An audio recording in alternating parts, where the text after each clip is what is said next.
नमस्कार, मैं पीसी तिवारी आप सभी का राजपूत ट्यूटोरियल्स के ऑनलाइन प्लेटफॉर्म रेला में स्वागत करता हूं। एडीआई की वैकेंसी में एक पार्ट है एप्टीट्यूड टेस्ट, जिसका सबसे ज्यादा वेटेज है। उस एप्टीट्यूड टेस्ट के अंदर बहुत सारे पोर्शन हैं। उनमें से एक पोर्शन है आपका जीएमए, जिसको हम लोग कहते हैं जनरल मेंटल एबिलिटी, सामान्य मानसिक योग्यता। इस सामान्य मानसिक योग्यता के अंदर भी काफी सारे सब टॉपिक्स हैं। आज की क्लास में हम देखेंगे एक टॉपिक लेकर के कि क्या लेवल ऑफ क्वेश्चन आपके पेपर में एक्सपेक्टेड हो सकता है, किस तरह के प्रश्न जो है वो आपके पेपर में आ सकते हैं। आइए देखते हैं। सबसे पहले हम इस क्लॉक टॉपिक में ये देखेंगे कि कितने टाइप के क्वेश्चंस ऐसे जनरल जब हम पढ़ते हैं तो कितने टाइप के क्वेश्चंस आ सकते हैं या आते हैं। तो क्लॉक में ऐसे तो शुरुआत यदि हम करें तो इमेजेस, वाटर और मिरर इमेज के टाइप के क्वेश्चंस एग्जामिनेशन में आते हैं। मतलब आपको एक टाइम दिया रहेगा, उस टाइम को आपको फाइंड आउट करना पड़ेगा। यदि हम मिरर में उस टाइम को देखते हैं तो क्या टाइम हो रहा होगा, यदि हम उस टाइम को, उस क्लॉक को वाटर में देखते हैं तो क्या टाइम हो रहा होगा। इस तरह के बेसिक क्वेश्चंस हो सकते हैं। इसके साथ साथ एक जो क्वेश्चन होता है वो होता है एंगल का, एंगल फाइंड आउट करना।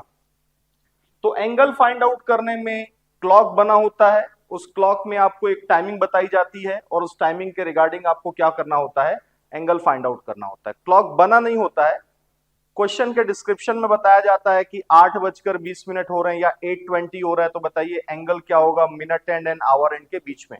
इस तरह के बेसिक क्वेश्चंस हो सकते हैं।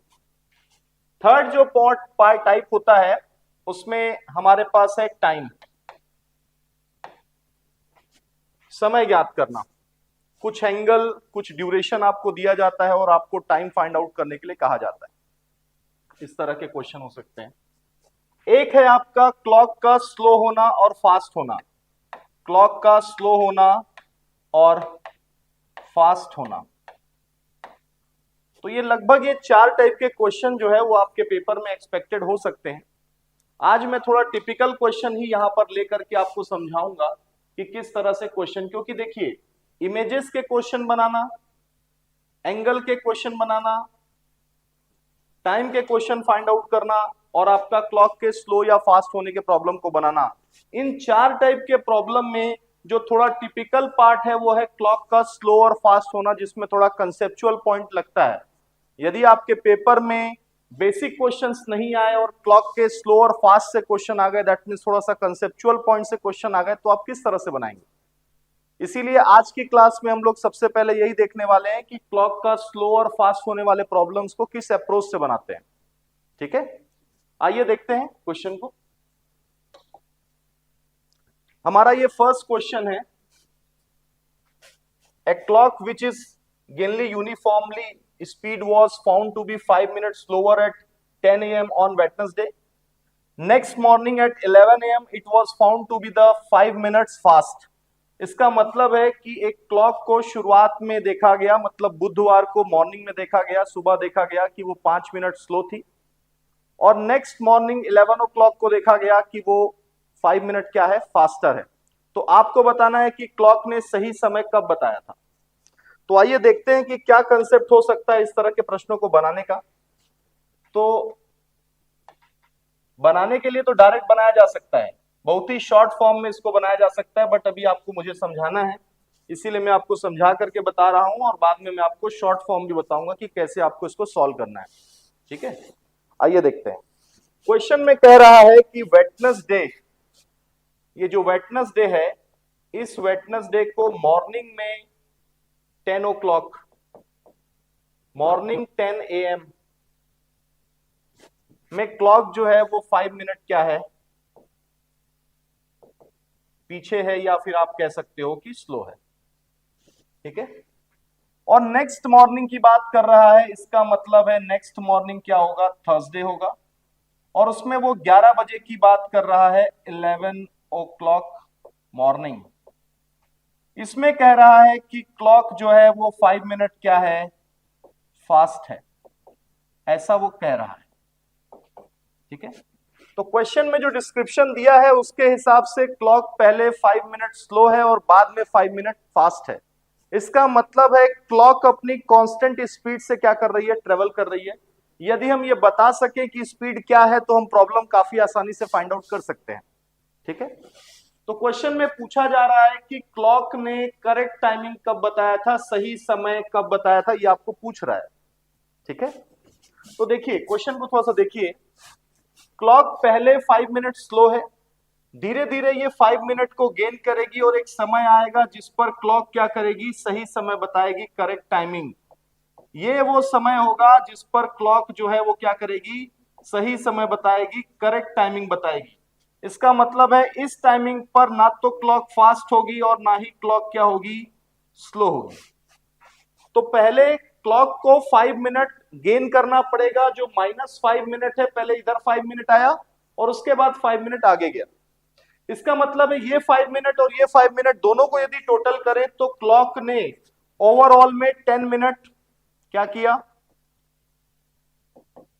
10 मिनट टोटल ट्रेवल किया एक्स्ट्रा।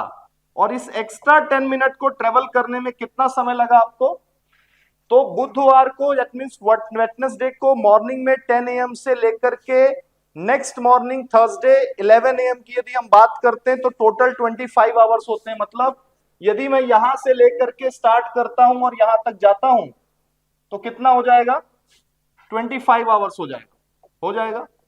मुझे जानना है कि क्लॉक ने वेडनेसडे से लेकर के इस पर्टिकुलर टाइम ड्यूरेशन तक कितना मिनट ट्रेवल किया। तो मैं देख पा रहा हूं कि 5 मिनट स्लो है, इसका मतलब है मुझे 5 मिनट की वैल्यू चाहिए।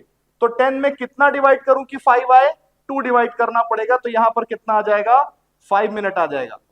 जब मैं यहां पर 2 डिवाइड करूंगा तो यहां पर भी 2 डिवाइड करूंगा, तो 25 divided by 2 that is 12.5 hours.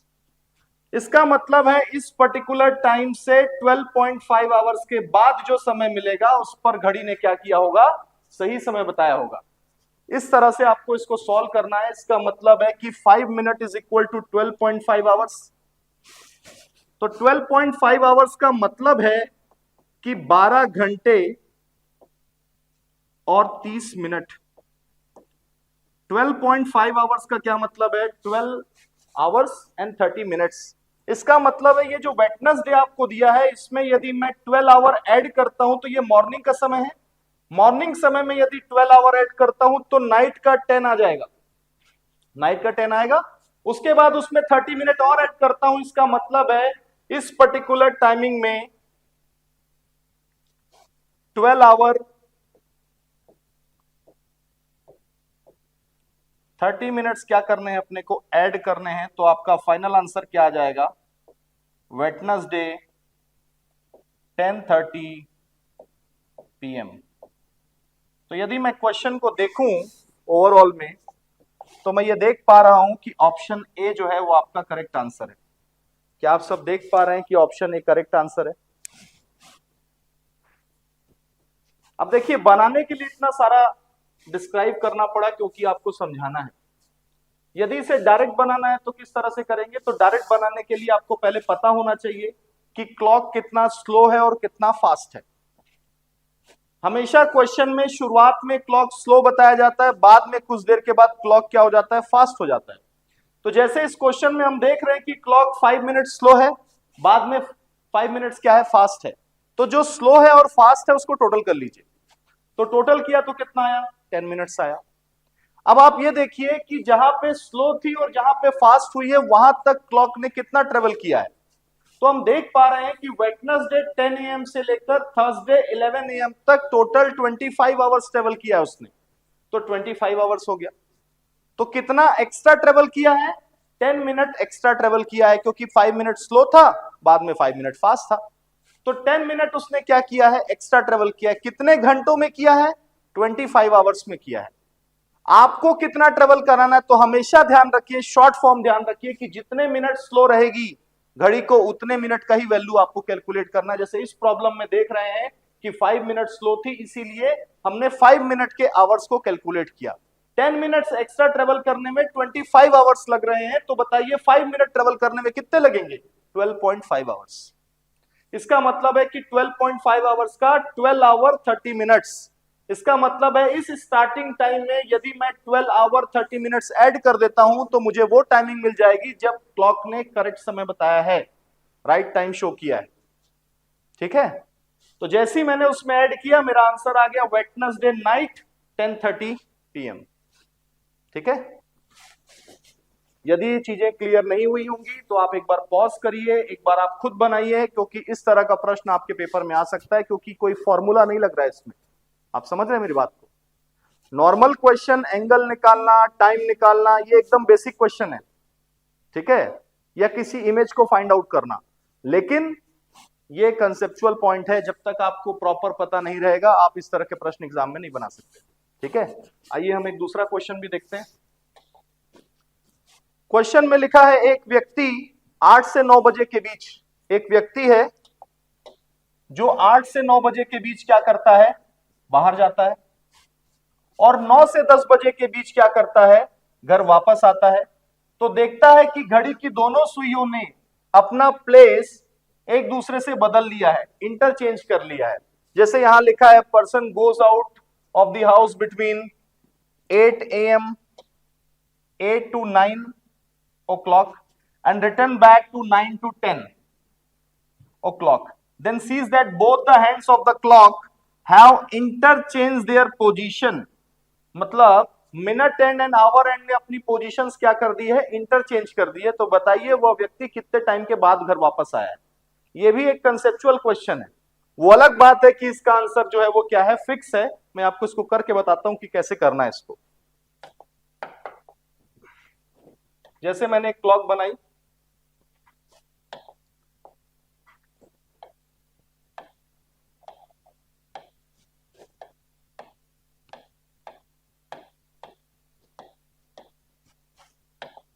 Clock में कह रहा है कि 7 से 8। पहले तो आप इसमें मार्किंग कर लीजिए, ये 12 है, 1 है, 2 है, 3 है, 4 है, 5 है, 6 है, 7, 8, 9, 10, 11।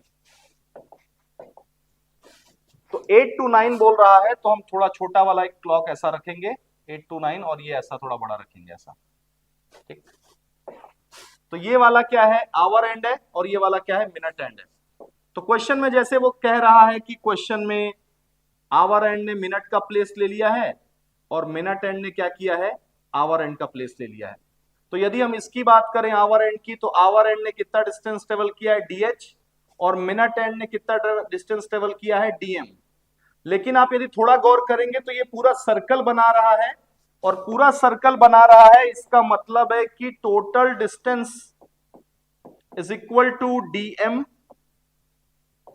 Plus DH। DM plus DH, DM distance of minute and DH distance of hour. तो टोटल डिस्टेंस यदि एक सर्कल में बात करें तो कितना होता है, 360 डिग्री होता है। कितना होता है, 360 डिग्री।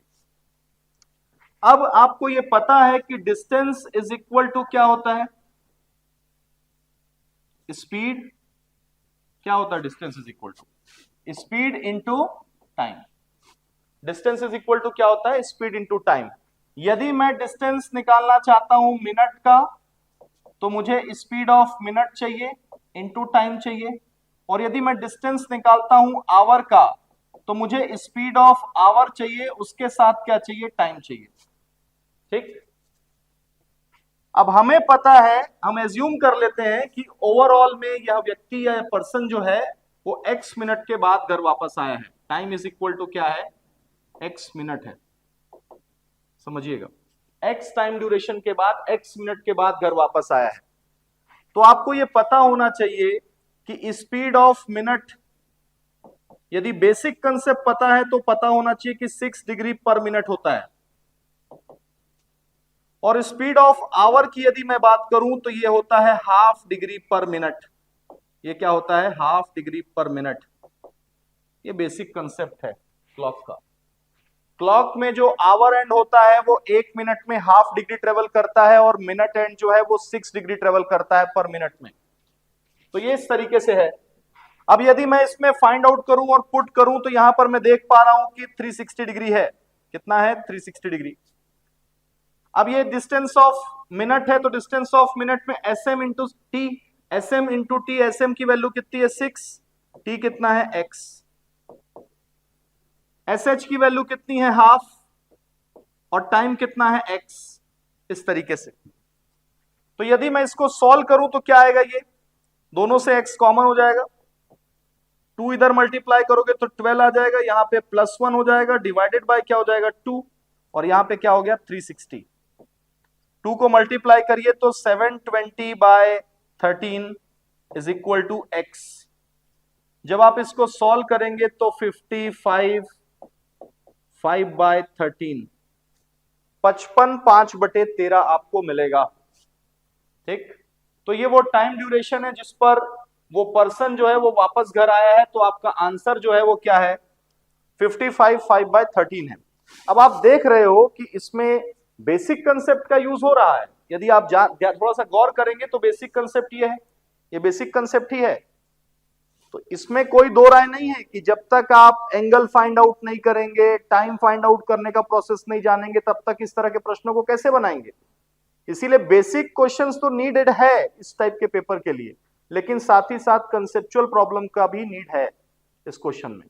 ठीक है, तो एंगल वगैरह फाइंड आउट करना, टाइम फाइंड आउट करना, स्पीड निकालना, इमेजेस कैलकुलेट करना, ये कॉमन क्वेश्चन तो आपको करने ही करने हैं, लेकिन साथ ही साथ आपको थोड़े कंसेप्चुअल प्रॉब्लम भी करने हैं। ठीक है, आई होप आपको चीजें समझ में आई होंगी। जहां पर आपको लग रहा होगा कि चीजें नहीं समझ में आई हैं, थोड़ा वीडियो को पॉज करिएगा और फिर देखिएगा और सॉल्व करने का प्रयास करिएगा, आपको डेफिनेटली समझ में आएगा। ठीक है।